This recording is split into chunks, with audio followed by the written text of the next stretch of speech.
I'm Morgan Stevens in Washington. During his State of the Union, the president said he'll use alternative legal statutes to keep tariffs in place and claimed they could eventually replace income taxes.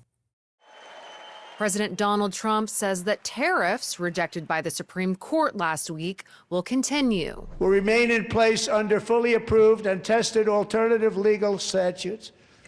And they have been tested for a long time.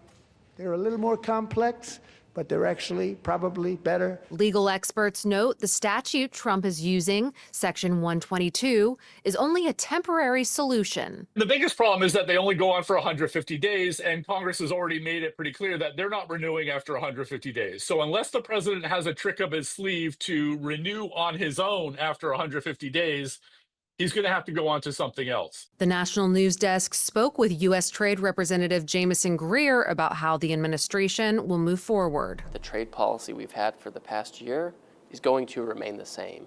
The Supreme Court came down and they said that there's one element of the president's tariff program where he couldn't use that particular legal authority.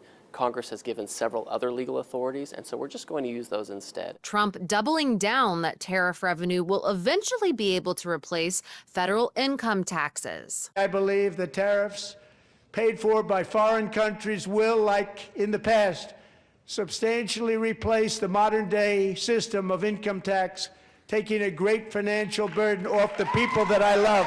Income taxes are the government's primary source of revenue, generating around $2.6 trillion annually. But experts say tariffs won't bring in enough to replace income tax revenue. Trade expert Kimberly Clausing from the Peterson Institute for International Economics told us, this is not within the realm of possibility. We calculate that the revenue maximizing tariff would raise less than 1/5 what the personal income tax raises. Meanwhile, the White House says the U.S. and Canada are expected to meet in the coming weeks to negotiate a renewal of the Canada-U.S.-Mexico trade agreement. Trump officials have indicated that any updated deal would include tariffs. In Washington, I'm Morgan Stevens.